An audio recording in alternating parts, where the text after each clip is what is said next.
Happy Monday. John Lorden here with another episode of Brain Scratch, Case Cracked. That's the show where we take a look at a mystery and what helps solve it. In this case, I'm just going to come up front and tell you guys, amazing people are what help solve this mystery.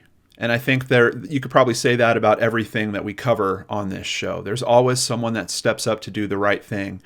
And sometimes that provides information to other people to act on and move it forward.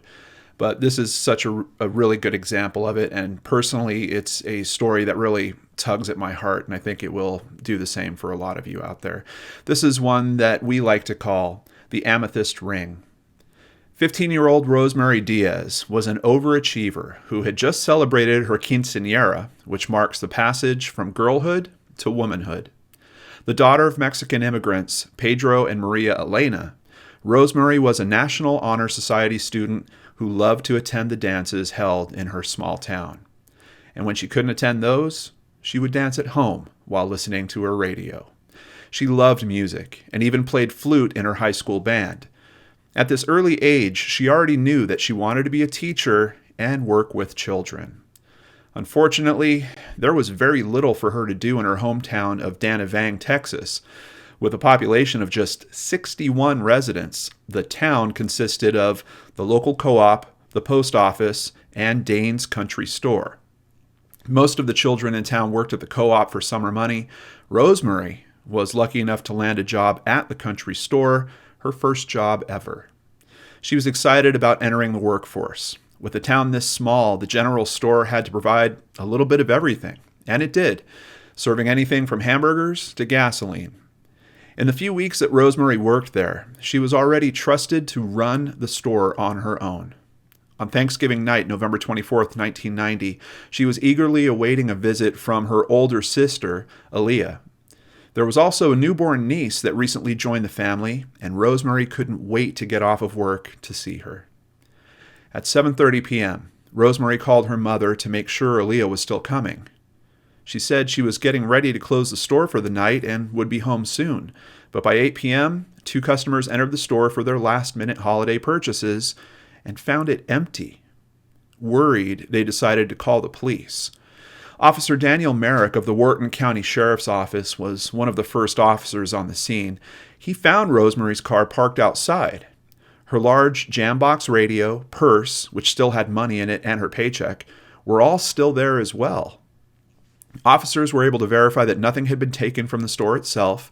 There was also no obvious signs of a struggle, but officers did find that the soda machine had been moved and a file cabinet that sat nearby had a dent in it that hadn't been there before.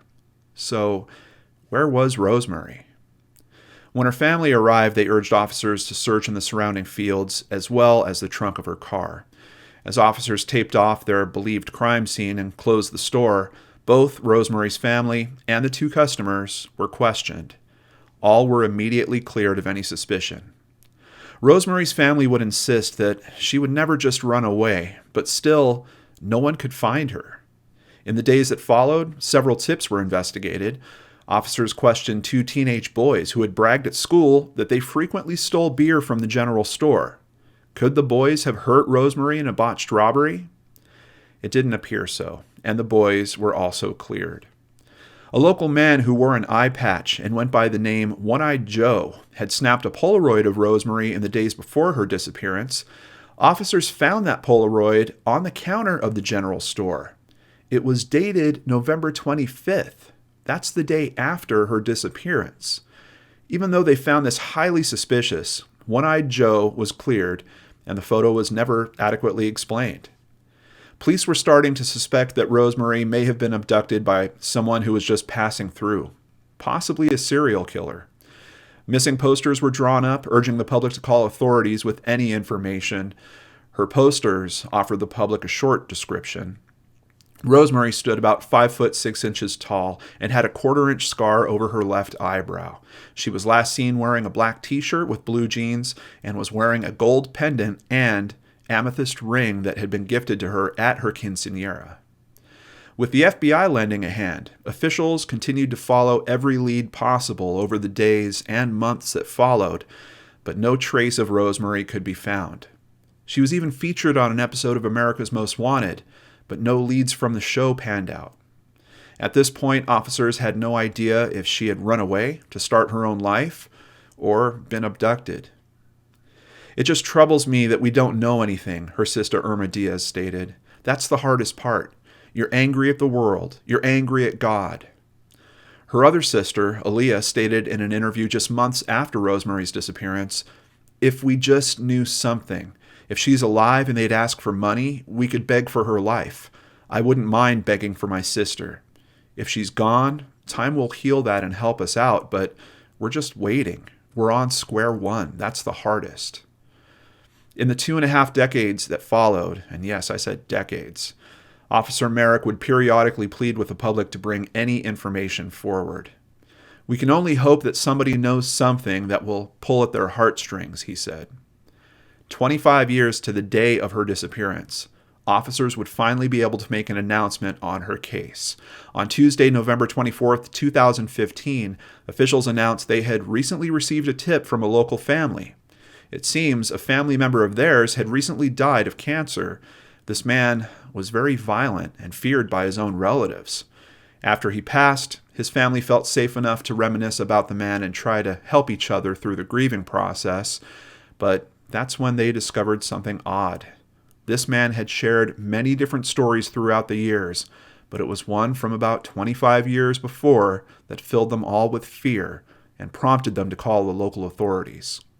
This man had stated, in part to different family and friends, that 25 years ago, he killed someone and buried the remains at a remote location on another family member's farm in a neighboring county. From there, investigators were led to a large property just a few miles from Rosemary's home. The 60-acre stretch of land was so overgrown with trees and brush that heavy equipment had to be brought in to help clear the search area. Next, investigators contacted a horse-mounted search and rescue firm called Texas Equusearch, whose motto is, "Lost is not alone." Their mission statement says that each case is treated with a determination that will never give up, and members will always strive to act with compassion when dealing with the families of the lost. After founder Tim Miller looked at an older picture of the property on Google Earth with his search coordinator, they saw that an old hunting trailer used to sit on the land. That trailer was no longer there. Trusting their gut instinct, investigators started their search there and were almost immediately rewarded. In a shallow grave, they found cinder blocks and railroad ties stacked on top of the burned remains of the old camper trailer.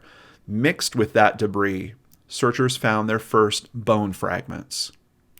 On day 2 of the search, they found an amethyst ring. Irma knew instantly what they had found. That's when my heart just sank. I know it's her. This is not the outcome we were hoping for. The body was in such poor condition that no autopsy could be performed, but DNA was recovered. It would take almost a year for DNA taken from the remains to be positively identified as that of Rosemary.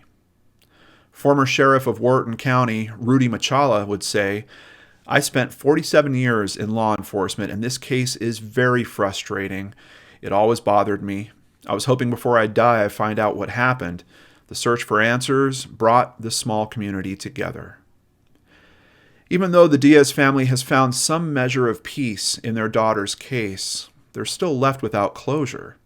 The suspect in the abduction died several months before his family came forward. No charges would ever be filed in Rosemary's murder and abduction. There would be no answer to the question we all ask in these cases: why? Investigators decided not to release the name of the suspect to keep his family living safe. They had no idea this crime had happened, and when it was all figured out, they helped officers at every opportunity. All investigators would say is that the suspect was in his 20s at the time of the abduction. Robbery was never a motive. It was purely a crime of opportunity.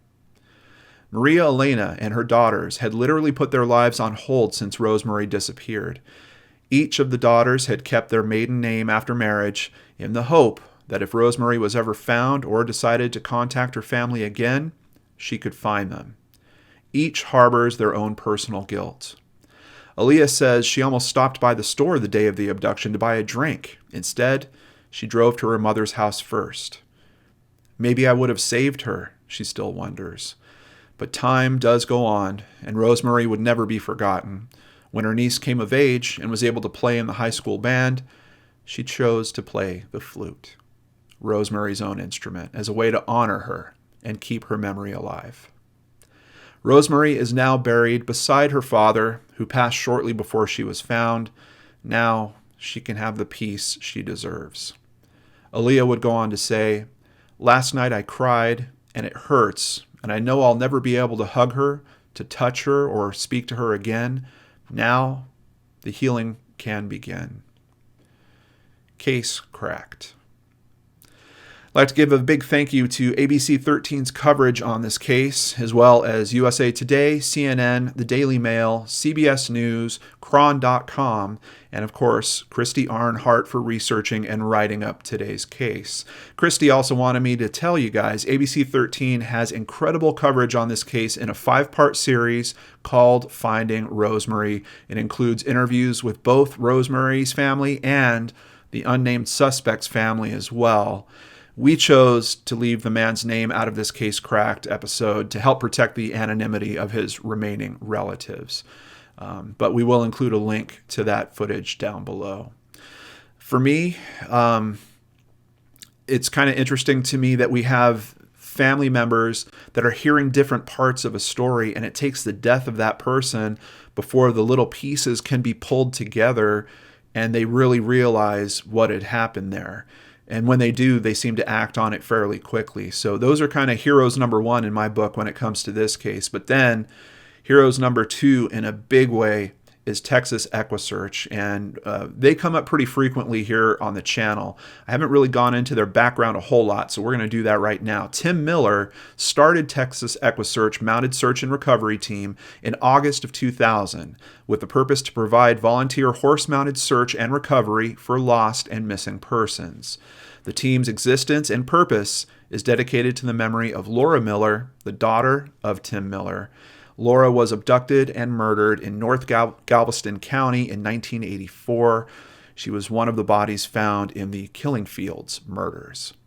Their team is comprised of volunteers of various experiences, many of them experienced at riding horses. And it's just an amazing testament to what things can happen when you take the energy of a terrible situation, like losing a family member, and refocus it in the name of good and helping others.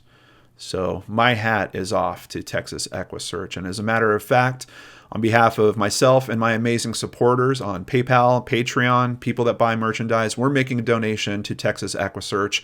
I actually did it right before I fired up the camera. It's already been done.